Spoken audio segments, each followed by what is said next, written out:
लोकसभा में विपक्ष के नेता राहुल गांधी के चीन को लेकर किए गए दावे पर राजनीतिक हंगामा मचा हुआ है। अब इस मामले में रक्षा मंत्री राजनाथ सिंह ने कांग्रेस नेता राहुल गांधी पर पलटवार करते हुए कहा कि वो झूठ बोल रहे हैं। राजनाथ सिंह ने कहा, राहुल गांधी ने 3 जनवरी को संसद में अपने भाषण में भारत चीन सीमा पर स्थिति पर सेना प्रमुख के बयान के बारे में झूठे आरोप लगाए। सेना प्रमुख की टिप्पणी में केवल दोनों पक्षों द्वारा पारंपरिक गश्त में व्यवधान का उल्लेख था। उन्होंने यह भी उल्लेख किया कि हाल ही में हुई सैन्य वापसी के हिस्से के रूप में इन प्रथाओं को उनके पारंपरिक स्वरूप में बहाल किया गया है। केंद्र सरकार ने संसद में यह विवरण साझा किया है। रक्षा मंत्री राजनाथ सिंह ने अपनी बात आगे रखते हुए कहा, राहुल गांधी द्वारा सेना प्रमुख के लिए कहे गए शब्द कभी भी उनके द्वारा नहीं बोले गए थे। यह बहुत खेद की बात है कि राहुल गांधी राष्ट्रीय हित के मामलों पर गैर जिम्मेदार राजनीति में लिप्त हैं।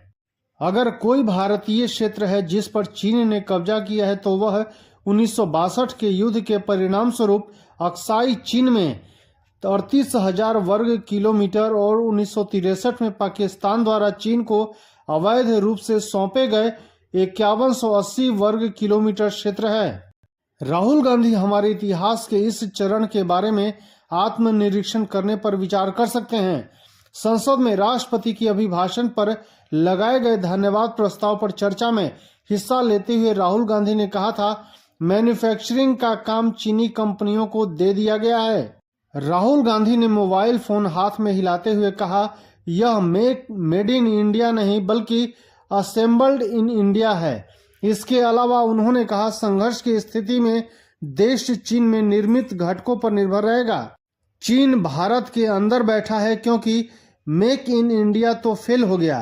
प्रधानमंत्री मोदी ने इस बात का खंडन किया है और सेना के प्रधानमंत्री का खंडन किया है कि चीन हमारे इलाके के 4000 वर्ग किलोमीटर पर बैठा है।